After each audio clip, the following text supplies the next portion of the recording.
Students, आज अपन optics के अंदर डिस्कस करेंगे कि लेजर के प्रकार। और लेजर अपन पढ़ चुके हैं क्या होता है कि light amplification by stimulated emission of radiations, यानी लेजर की सहायता से अपन प्रकाश की तीव्रता को बढ़ा सकते हैं और एक वर्णीय प्रकाश स्रोत उत्पन्न करने की एक अच्छी डिवाइस है अपने पास। अब अपन पढ़ेंगे अपने सिलेबस के अंदर लेजर के कितने प्रकार हैं, टाइप्स ऑफ लेजर। तो अपने सिलेबस में लेजर के दो प्रकार हैं, जिसमें पहला है ruby laser, the ruby laser. और एग्जाम में दोनों लेजर में से एक 5 मार्क्स के अंदर, बड़े मार्क्स के अंदर सी पार्ट में 100% क्वेश्चन पूछता है अपने से एग्जाम में। तो सबसे पहले अपन डिस्कस करते हैं रूबी लेजर। एक गैस का लेजर है हीलियम नियोन गैस लेजर, दोनों में से एक कंफर्म आता है। तो सबसे पहले अपन अच्छे से डिस्कस करेंगे रूबी लेजर क्या है। रूबी देखो एक क्रिस्टल का नाम होता है, एक क्रिस्टल की स्ट्रक्चर है जिसका नाम है रूबी। और रूबी का मीनिंग वैसे होता है गुलाबी कलर, जो पिंक कलर होता है उसको रूबी कहा गया है। अपन डिस्कस करेंगे पहले प्रथम सफल लेजर का जो निर्माण किया गया है वो 1960 में मेमन वैज्ञानिक द्वारा किया गया है। और वो जो लेजर बनाया था वो रूबी के क्रिस्टल से बनाया था, इसलिए इस लेजर का नाम ठोस अवस्था लेजर, सॉलिड स्टेट लेजर या रूबी लेजर है। तो सबसे पहले अपन डिस्कस करें कि रूबी लेजर है क्या। प्रथम सफल लेजर का निर्माण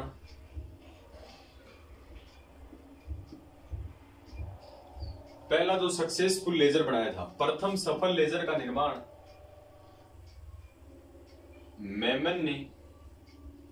मेमन साइंटिस्ट है, मेमन ने 1960 में किसके क्रिस्टल से किया? रूबी का एक क्रिस्टल होता है, रूबी क्रिस्टल से किया, रूबी क्रिस्टल से किया। तो सबसे पहली लाइन आपको ध्यान रखनी है, प्रथम सफल लेजर का निर्माण मेमन ने 1960 में रूबी क्रिस्टल से किया, इसलिए इस लेजर को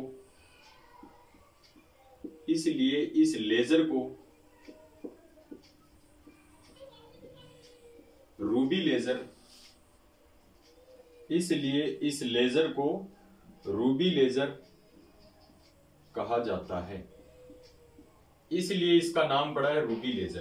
क्योंकि ये जो पहला लेजर बनाया था मेमन सर ने, वो रूबी के क्रिस्टल का यूज करके बनाया था, इसलिए इस लेजर का जो नाम है वो है रूबी लेजर। तो सबसे पहले अपन डिस्कस करते हैं इसकी बनावट की, कंस्ट्रक्शन की, फिर करेंगे अपन कार्यविधि की। तो आज केवल अपन डिस्कस करेंगे इसके कंस्ट्रक्शन यानी बनावट की, और नेक्स्ट पार्ट में इसकी वर्किंग की यानी कार्यविधि का अपन डिस्कस करेंगे।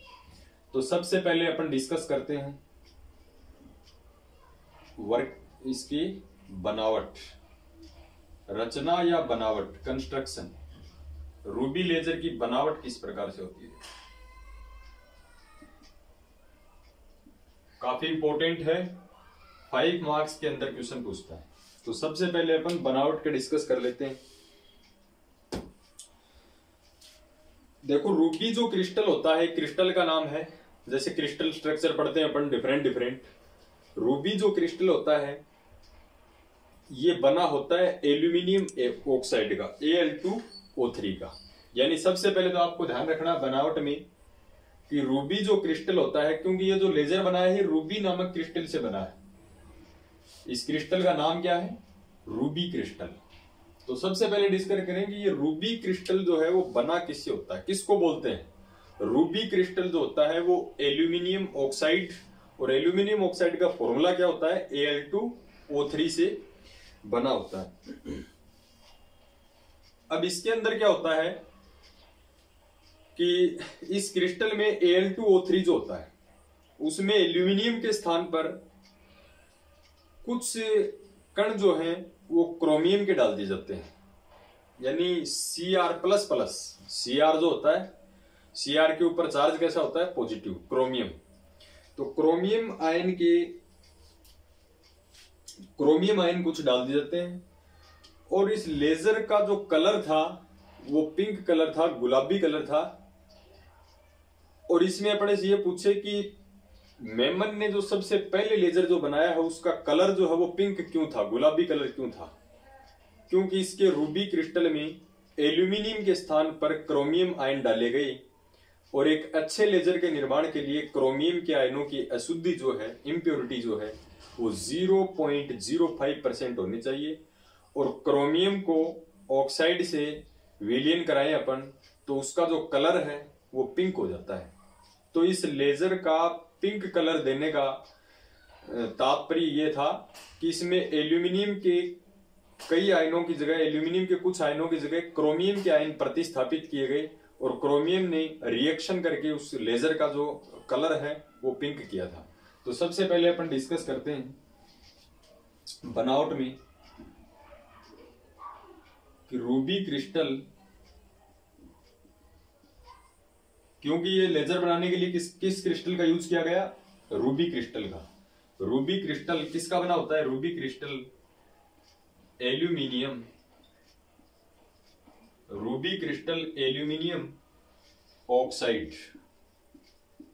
देखो एक एक लाइन इंपॉर्टेंट है इसकी, एग्जाम में 100% क्वेश्चन आएगा इसका। Ruby crystal aluminium oxide, it means Al2O3 से बना होता है।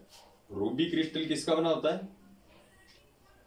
एल्यूमिनियम ऑक्साइड Al2O3 से बना होता है। अब क्या करेंगे कि कुछ एल्यूमिनियम के, सारे एल्यूमिनियम के जो कण हैं उनके स्थान पर नहीं, कुछ एल्यूमिनियम के जो कण हैं, 2 4 5 7 जो कण हैं, उनके स्थान पर क्रोमियम के आयन डाल दिए जाते हैं। यानी एल्यूमिनियम को हटा के क्रोमियम डाल दिया जाता है, Cr। तो क्रोमियम जैसे ही डालेंगे तो इस लेजर का जो कलर है वो पिंक हो जाएगा, यानी गुलाबी रंग हो जाएगा। कुछ एल्यूमिनियम कणों के स्थान पर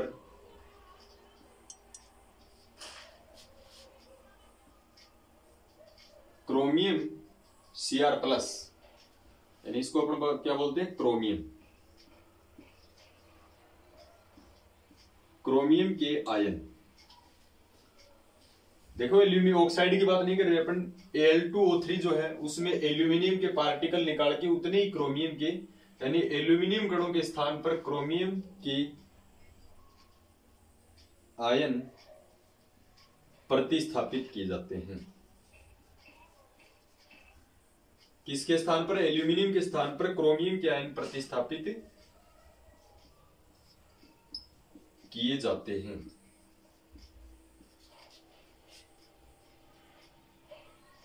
इस लेजर का गुलाबी रंग, पिंक जो कलर है, इस लेजर का गुलाबी रंग क्रोमियम आयनों द्वारा ही होता है। ये इंपॉर्टेंट है। इसमें क्या है? रूबी क्रिस्टल जो है वो एल्यूमिनियम ऑक्साइड के बना होता है। कुछ एल्यूमिनियम कणों के स्थान पर क्रोमियम के आयन जो है वो प्रतिस्थापित किए जाते हैं। इस लेजर का जो गुलाबी रंग होने का कारण है वो क्रोमियम के आयनों के द्वारा ही होता है। अब देखो इसके बारे में और अपन डिस्कस करते हैं। कंस्ट्रक्शन में ही एक अच्छा लेजर अपने को बनाना है, एक अच्छा रूबी लेजर बनाना है, तो क्रोमियम के जो आयन है वो कितने % अपन इसमें इंक्लूड करें, यानी मिलाएं। कितने क्रोमियम आयन है अपन इसमें मिलाएं। तो एक अच्छे रूबी लेजर के निर्माण के लिए क्रोमियम के आयनों की जो अशुद्धि होती है वो फिक्स होती है 0.05% एज ए प्रैक्टिकल से ये चीज पाई गई है। उसके बाद में अपन लिखें कंस्ट्रक्शन में ही, बनावट में ही, एक अच्छे रूबी लेजर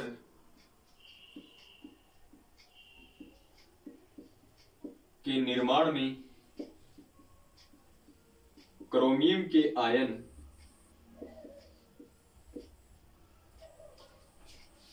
0.05%, क्रोमियम के आयन 0.05%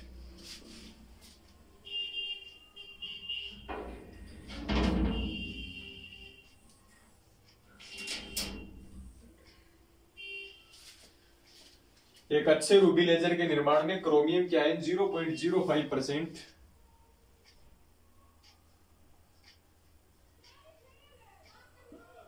अशुद्धि के रूप में मिलाए जाते हैं।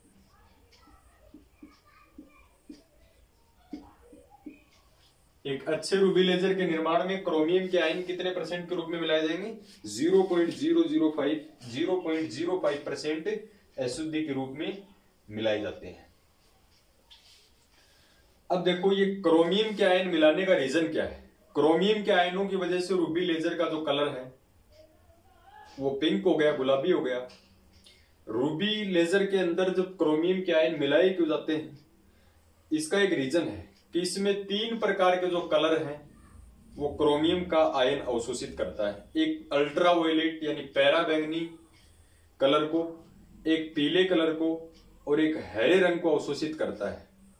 और इसमें विशेष आपको ध्यान ये रखना है कि लाल और जो ब्लू कलर है उसको वो क्या करता है? पारगमित करता है। यानी इस रूबी लेजर से, या फिर अपन बोल सकते हैं कि ये जो रूबी क्रिस्टल है इसके ऊपर आप पैराबैंगनी या फिर पीला या हरा रंग आप डालोगे तो रूबी क्रिस्टल से वो बीचों बीच नहीं निकलेगा। यानी उस क्रिस्टल इन तीनों रंगों को क्या कर लेगा? अब्जॉर्ब करेगा, अवशोषित कर लेगा। लेकिन रेड और ब्लू यानी लाल और नीला 2 कलर ऐसे हैं जो इस क्रिस्टल के ऊपर गिरेंगे तो बीचों बीच निकल जाएंगे। यानी उनका क्या होता है? पारगमन होता है। जो कलर क्रिस्टल के बीचों बीच निकल जाएगा उसको बोलेंगे अपन पारगमन यानी ट्रांसमिशन हो गया।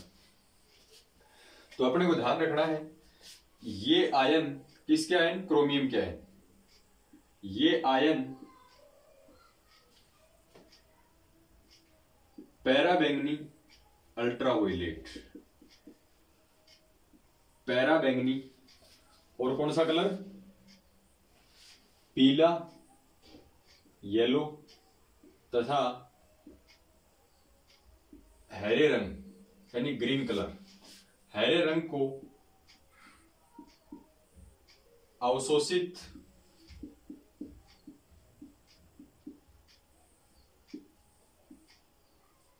कर लेते हैं।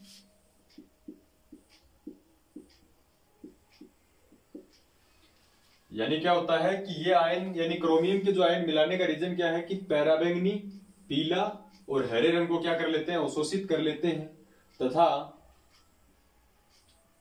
एक तो ये जाने देंगे लाल रंग को, तथा लाल एवं नीले रंग इस क्रिस्टल से, रूबी जो क्रिस्टल है इस क्रिस्टल से क्या होते हैं? पारगमित होते हैं। इस क्रिस्टल से पारगमित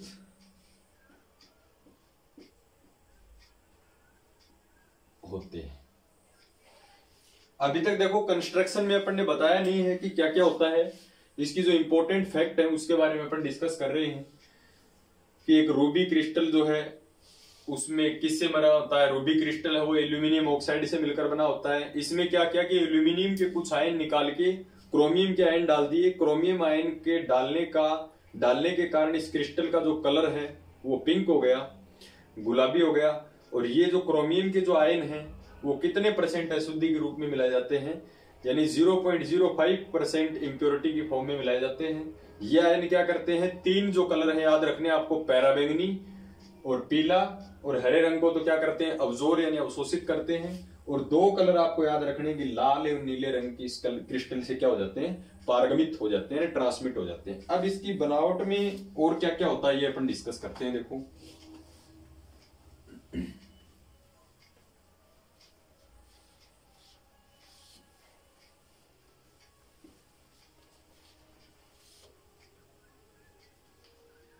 यानी देखो बनावट में और क्या होता है, इसके अंदर एक कांच की पाइप यानी नलिका होती है, सिलेंड्रिकल बेलनाकार, जिसकी लेंथ है वो 5 सेंटीमीटर लंबी होती है। यानी 5 सेंटीमीटर लंबी एक बेलनाकार कांच की नलिका होती है। इस नली का व्यास है वो 1 सेंटीमीटर है, यानी फिक्स है। इस नली की जो चौड़ाई है वो कितनी होगी, 1 सेंटीमीटर होगी। तो एक ध्यान रखना है, एक रूबी लेजर में 5 सेंटीमीटर लंबी तथा 1 सेंटीमीटर व्यास वाली बेलनाकार कांच की नलिका होती है। तो सबसे पहले अपन क्या बात करें कि इस लेजर में, कौन से लेजर में, रूबी लेजर में, इस लेजर में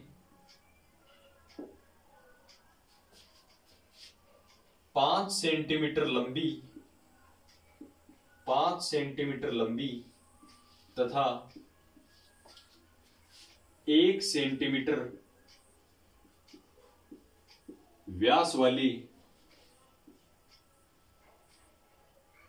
कांच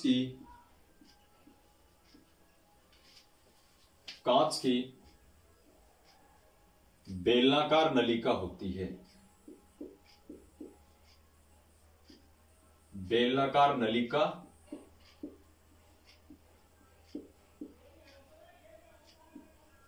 होती है। तो इस लेजर में क्या होता है, 5 सेंटीमीटर लंबी और 1 सेंटीमीटर व्यास वाली कांच की बेलनाकार नलिका होती है।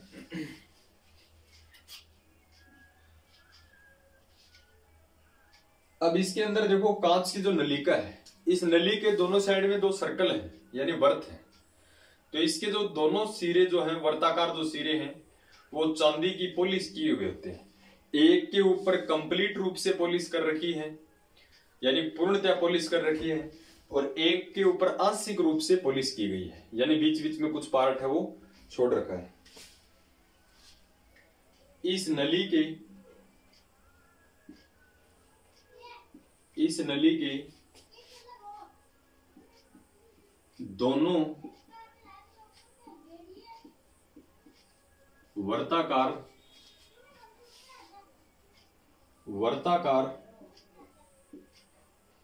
सिरों पर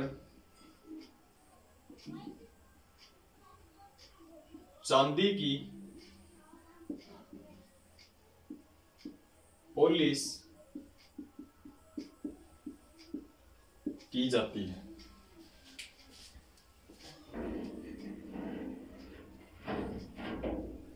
यानी इस नली के दोनों जो वर्ताकार सिरों के ऊपर चांदी की पॉलिश की जाती है। यानी इस नली के दोनों जो वर्ताकार जो सिरों के ऊपर है वो चांदी की पॉलिश की जाती है। यानी एक के आंशिक रूप से की जाती है और एक के ऊपर पूर्णतः, जिसमें एक सिरे को या एक सिरे पर पूर्णतया पॉलिश की जाती है तथा दूसरे सिरे को आंशिक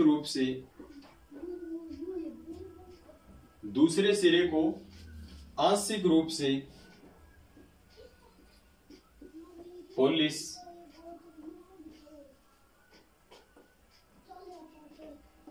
एक सिरे को तो क्या पूर्णतः पॉलिश, कंप्लीट पॉलिश करेंगे, और दूसरे सिरे को आंशिक रूप से पॉलिश करते हैं। जैसे बेलनाकार जो नलिका है, इसके 2 वर्ताकार सिरे हैं। मैंने आपको कहा कि एक सिरे के ऊपर कंप्लीट पॉलिश करनी है आपको, दूसरे सिरे को आंशिक रूप से क्या करना है, पॉलिश करना है। उसके बाद में अपन डिस्कस करें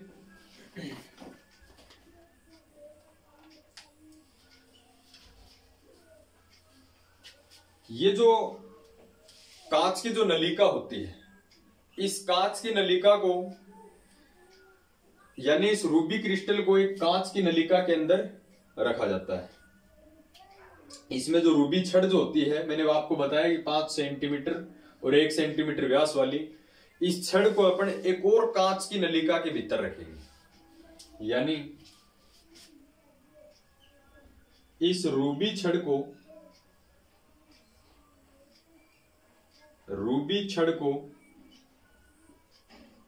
देखो, थ्योरी लिखनी है उसके बाद में डायग्राम से समझ में आ जाएगा अपन।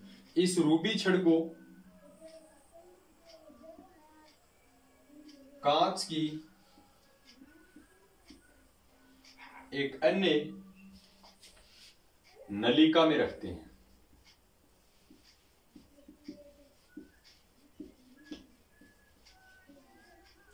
इसके अंदर देखो, इस लेजर में 5 सेंटीमीटर लंबी और 1 सेंटीमीटर व्यास वाली जो कांच की नलिका है, उसमें आप लिख सकते हो कोई रूबी क्रिस्टल की बेलनाकार नलिका होती है, इसको ही इसने छड़ बोला है। तो इस रूबी छड़ को कांच की एक अन्य नलिका में रखते हैं। अब जैसे ये रूबी रोड है, इस रूबी रोड को किसी कांच के नलिका के अंदर अपन बंद कर देंगे, निर्वातित करेंगे, और उस कांच की नलिका के ऊपर फिर जो एक जिनोन गैस से प्रवाहित होने वाली एक पाइप है, वो इसके ऊपर अपन कुंडली के रूप में लपेटेंगे। इस रूबी छड़ को कांच की एक अन्य नलिका में रखते हैं तथा इस कांच की नलिका पर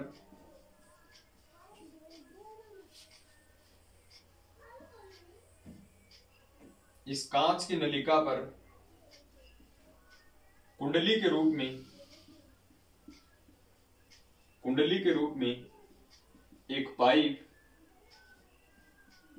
लपेटी जाती है। एक पाइप लपेटी जाती है और क्या करते हैं, देखो, उस पाइप में जिनोन जो गैस है, XE जो गैस है, उस पाइप के अंदर जो जिनोन गैस है वो प्रवाहित की जाती है। इस पाइप में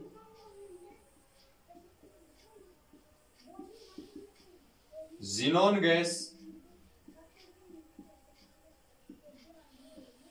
प्रवाहित की जाती है। ये अपने को ध्यान रखना है कि रूबी रोड को किस में रखेंगे, कांच की एक अन्य नलिका में रखेंगे। उस कांच की नलिका के ऊपर एक पाइप अपन कुंडली के रूप में लपेटेंगे और इस पाइप में जिनोन गैस है वो अपन क्या करते हैं, प्रवाहित करते हैं। अब इसके अपन डायग्राम की बात करें तो कुछ इस प्रकार से इसका डायग्राम बनेगा।